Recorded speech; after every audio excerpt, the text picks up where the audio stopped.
Good morning, Facebook friends and community. First of all, before I jump into this, thank you so much for the contributions that you have made to my fundraiser I'm doing. If you don't know about it, there's a link on my wall. I'll just speak to it really quickly. I have been invited to attend Heroic Public Speaking, their core curriculum in New Jersey in like a week and a half. And it was unexpected and it's kind of spendy. And because I believe a lot of you are invested in what I'm doing and believe in me, I decided to draw on my courage and say, hey, I could use a little help in making this happen. So if any of you is able to contribute to my fundraiser to get me to New Jersey, I would appreciate you so much. Every little bit helps. I am on a little bit of a time constraint this morning, so I'm gonna jump right into this chapter. This is chapter 28, and it's called The Love. The Love. So we were at her house, and it had been a really, really long day. And, you know, we had some wine, and we didn't get to see each other all that often. So when we did get together, our conversations were typically very, very meaningful and full of all kinds of goodness. And that day we had some really, really great talks. And that evening they continued, right? But when I opened up to my very, very best friend on this earth about the whole love and acceptance thing, she did not respond to my complaint the way that I expected. I said, you know, I'm just really struggling with this thing, and it's that I just don't really feel loved and accepted by a lot of people that I used to have it from, and it really hurts. Her eyes got really big, and she sat there for a second, and then she said, okay. And I remember that she set down her glass of wine, kind of looked me straight in the eye, and said, okay. She had something to say. My very best friend in the world looked at me and said, don't you get that people absolutely love you? And like, you don't need to keep showing up as gay Darren or any other Darren other than the true Darren that you are. Like, why aren't you just being you? And why does everyone need to know that you're gay and that you had this, you know, conversion therapy Christian thing in your past right off the bat? Like, why do you need to tell them that? There's no wonder why you're not feeling loved and accepted, because you're not even showing up. Why aren't you showing up? We have never had an argument to this day, and this wasn't an argument, right? But it's the first time I'd ever remembered her raising her voice, and I just was stunned. So I sat, there was some silence because I truly didn't know what to say. And then when the time came where I needed to break the silence, right? I just said, you know, I don't know why. And she continued right on and she said, well, then stop. The stories that we create in our heads are outrageous and totally absurd. And thankfully, I had a best friend that wasn't scared to call me out on it, that I was in my head. This particular conversation that I'm talking about, it occurred 2 days before her wedding. And it was about 4 months after my first encounter with Jessica Butts. And, you know, learning about what it looks like to live your life from the front seat that day, 4 months prior, had 100% changed the way that I kind of just thought about things from the moment that I heard it. And remember back to chapter 27, that epiphany that I had right at the end of the chapter. It had stuck in my head as well. But I was really having a hard time kind of making sense of everything. And here's what I had concluded up to this point. Every one of us is different, right? We have different backgrounds, we have different talents, and we have different abilities, and we're just all different. And what makes us different is that we each have a unique personality, right? We take in information and we respond in our own unique ways, and we make decisions differently. We behave differently. We're not all just the same person, right? And we fundamentally know this. And I got all of that, honestly. And knowing that sort of information and assimilating it into my everyday life had already changed many parts of my life. But the part that I was still stuck on was the fact that even though we're all unique and different, and I know that we all have the capacity to demonstrate love and acceptance towards one another, the hard part for me was that, like, we do it every day, right? Accepting people for exactly who they are is one of the absolute secrets of working together as a couple, as colleagues, as friends, tolerating people you don't like sometimes. We do it, and it works because we accept how they are, right? And we have compassion on people because, oh, that's just how they are. So why then couldn't all these people in my life do that for me as a gay guy? All the people that I loved and missed and thought of all the time, like, why couldn't they just love and accept me? And then again, there was that aha moment that I mentioned happened earlier in my hotel room that night. I had concluded that maybe they didn't love me and accept me for who I am because I didn't love and accept them for who they are. So again, all of this was kind of in my mind, right? Well, since that business retreat, when I had met Jessica Butts and these thoughts had come, entered my life, I've been trying to make sense of it. And it really wasn't working at all. Still just felt really, really stuck. I think we don't have love and acceptance from someone that we want it from. We do. We find ourselves stuck. And it makes us stuck in a lot of ways in our life, right? And I couldn't shake it. It was truly having a negative effect on my life almost every day. And it wasn't in big, huge ways, but it was having a negative effect. And I just couldn't let it go. And all this anger would be there and whatnot, and the confusion and the heartbreak still existed until this moment. Sitting on that couch with my very best friend in the entire world, Ashley Rebecca Russell Crawford, something clicked into place in my mind that never had before, and it, honest to goodness, completed a circuit that kind of more or less jolted me back to life. It was this: love always wins, but only when we let it. Isn't that interesting? Ashley asked me point blank, why aren't you showing up? Why aren't you just being you? Why does everyone need to know that you're gay and that you have this, Christian past thing? Why? Maybe they find it out about you later, but that's how you're showing up. That's the label. That's the thing. All this stuff I've been talking about throughout this entire story, obviously it hadn't clicked yet, which is why I hadn't written this book yet, right? But it wasn't. And sitting right there, it really clicked. Love always wins, but only when we let it win. When she had said, why aren't you showing up? And I said, I don't know, which I really meant in the moment because I was so caught off guard.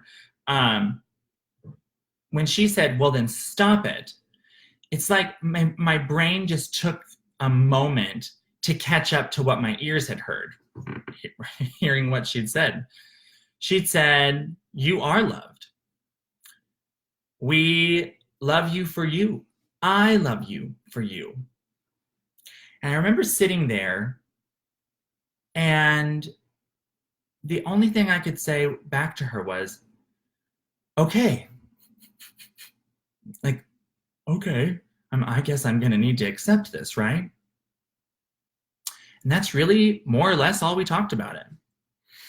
I can't lie. My in the moment and for a few moments after, kind of that night, my feelings were a little bit hurt because in the moment to her, I wanted to say back, yeah, it's easy for you to just say stop it. You're not the one who's gone through what I've gone through. But the reason I knew that I couldn't say that, and that was just me bubbling up, is because she has also endured a lot. She's my best friend in the world, and I know that she has a remarkable story to share. She does know what I've gone through in a different way, and I absolutely know that she has. She didn't tell me to stop, to hurt my feelings. She told me because she knew it's what I needed to hear. So I remember that we said goodnight. We went to bed. And as I fell asleep, I was in the guest room at her house. I kept thinking about that thought that had come to me on the couch when we were talking. Love always wins, but really kind of only when we let it. I didn't know why that was on my mind. I didn't know what it meant. And but it kept rolling around in my head. I remember we fell asleep. I fell asleep. So the next day was a doozy. I was with my best friend Ashley because she was gonna have a wedding. We were there to get Ashley married. She had an exquisite wedding planned, big one, with all the Pinterest stuff. I mean, this was like the most Pinterest-worthy wedding ever. It was gorgeous. The thing is, it's because she loves it. I don't know if it's because it was a trend at the time, but it's all kind of cool. She wanted her wedding in a barn, right? This big barn. And where was her big barn she was going to have a wedding at? It was in the middle of BFE. It was in the middle of nowhere. So I was in her bridal party. I was a part of her bridal party. And she and all the bridesmaids and me, all of us, her fiance, all his groomsmen, the family, I mean, we all came together, right? And we went to town setting up the most gorgeous wedding ever. And we worked that day for like 14 hours solid, and it was just constant. There was a lot to do. And Ashley she just worked her ass off. It was a lot, right? And I'm bringing it up because it's kind of it was one of those days where you don't have a lot of time to even just think, which was probably a good thing. So this whole thing that had happened the night before, yeah, I mean, like it was still in my mind, but I certainly wasn't pouting about it or trying to process it during this day because we are just really, really busy. So the day ended, and it was the day before her wedding, so that we got it all set up, right? Well, by the following day of her wedding, my mind was really as far from what had happened now 2 nights prior as it could be. My number one goal, and kind of everyone's number one goal, was just to make sure that her wedding was perfect, that it was as stress-free a day as possible. Let's do this, let's rally. And we did, and it was amazing. So the time finally came for her ceremony. And I honestly, I mean, I don't think that it could have gone any better. I really mean that. Everything looked completely gorgeous. Ashley was radiant. Eric, her soon-to-be husband, was so handsome. And all of his groomsmen looked amazing. The girls looked amazing. I mean, everything had come together, and it was just beautiful. So the wedding party, everyone's been to a wedding, right? We know how weddings work. Everyone in the wedding party had made their way to the front. The ceremony started, right? And Ashley walked down the aisle, and it was amazing. And then her sweet dad began the actual ceremony. He led the service, the ceremony. I was up there, and I remember being so overwhelmed by the simple fact that I was watching my very best friend in the world get married, and kind of just experiencing all of the emotions that go with that. It's a lot, especially because of the dynamic that we had. I have this picture right at my desk. And there you go. You can kind of see the screen on it. But she's my best friend. We do everything together. And up until this point, when she's about to get married, you know, like, I mean, everything together. She was my best friend. And I was standing up there, you know, knowing in my heart that things are they're just going to be a little different now. She's got a husband. And it was wonderful, and it was kind of overwhelming, but I was there, and I was so happy. So her dad, her wonderful dad, Brian, who had actually, I'd known him just as long as Ash, met him at the same time, just a wonderful, wonderful person. And he was actually a former preacher in the Church of Christ, the church that we grew up in. That's how I even know Ashley, right? It wasn't a very Bible-y or scripture-driven service. It just wasn't. It was a beautiful service. But he did read a verse. I remember this. And I hadn't heard this Bible verse in a very, very long time. And y'all, it struck me like a dagger, right? Okay, so even though I had rigorously studied the Bible during my childhood and my teenage years, and academically studied the Bible at my college in the South, since the time I had left Arkansas, for a variety of reasons I'm sure you can imagine, I don't think I cracked open my Bible one time. I just hadn't. I was not in a place to do that, right? Now, for this next part, I want to interject this because whether you're a Bible believer or not, I'm not actually even sure if I am still on that path. Regardless, I really want you to remain totally open to this because hearing it in the context that I did, and when I obviously did it that way, it changed my life. I'm serious. You all know it, and I'm just going to do the whole thing, right? We hear it at almost every wedding, and I bet many of you watching know exactly the verse I'm about to say. Love is patient. Love is kind. Love does not envy or boast. It is not arrogant or rude. It doesn't insist on its own way. It is not irritable or resentful. It does not rejoice at wrongdoing, but rejoices with the truth.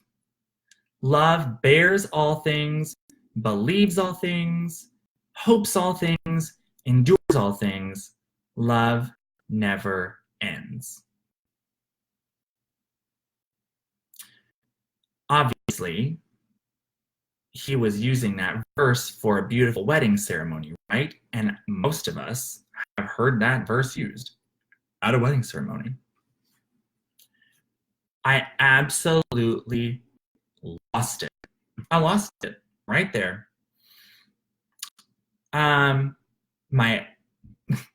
But everyone did because they were crying because it's so beautiful. It's a wedding, right? Thank goodness. I stood there and I could literally feel myself being enveloped by this beautiful message that I thought I had at one time in my life, thought I knew oh so well. And now I'm standing there and I'm hearing these words like as if I've never heard them. And it gripped me. This little message I had just heard about love gripped me. The ceremony ended.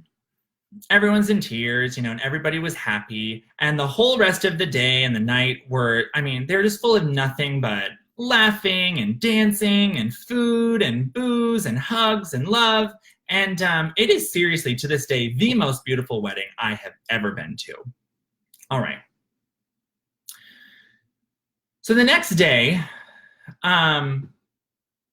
we all said our goodbyes, and I started my drive home. So her wedding was about 5 hours away from Seattle, which meant I had plenty of time to process everything that had happened that weekend, right? Because there's obviously a lot on my mind at this point.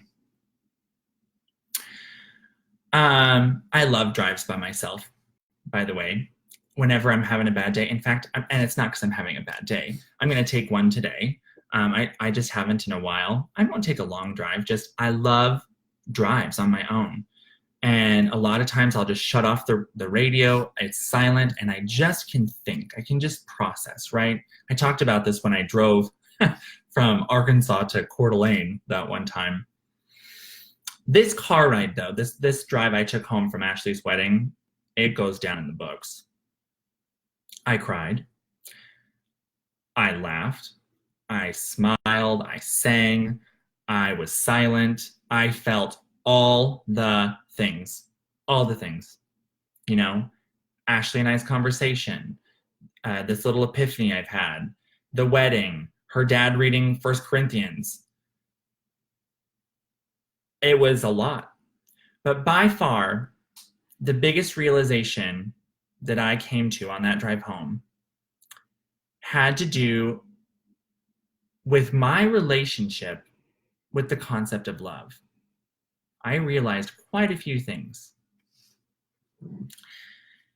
Hearing 1 Corinthians helped me recognize and remember a lot. True love really is patient, and it really is kind, and it really isn't rude or boastful or arrogant, just like the Bible verse says, right? And when we think about the greatest love that each of us knows or has in our lives, like we know that this is the absolute truth. That is how it is. It is patient. It is kind. It's beautiful. It's this love, right? True love does not have strings attached to it. And there aren't stipulations. It's just this beautiful, unconditional, everlasting love. We know that that is what love is. And what occurred to me on that drive home was this. It turns out that I didn't actually have this never-ending, uncontrollable, relentless ache, need, and want for love and acceptance by those that I didn't have it from the way that I thought that I did. No, what I really wanted wasn't their love and acceptance. I wanted their approval. And how did I figure that out? Because I actually did, in fact, have their love and acceptance. From all of them, from all of the people that I claimed I didn't love, that didn't love and accept me. I actually did have it. And the truth was, it was the same love and acceptance that I was giving them. Passive, cold, grudge-filled love, riddled with countless conditions, judgments, and expectations. And oh wow, that's not actually love at all, is it? And living that way, my dears, will throw you in your back seat faster and harder than almost anything in the whole world, and it will take you far, far away from living your life from the front seat. My pushing the boulder up the mountain days slowly dwindled away from that drive home from Ashley's wedding to today. And it's because of this fundamental truth. We will always receive the love and acceptance that we give to the world, and most importantly, to ourselves. That's today's chapter, The Love. We're almost done, you guys, with this book. Thank you so much for watching. Next chapter is really special to me, and it's called The Truth. And I really do mean it. I want, for those of you that are watching today and those that will see this later, just remember that as you go out in your day, you receive the love and acceptance that you give.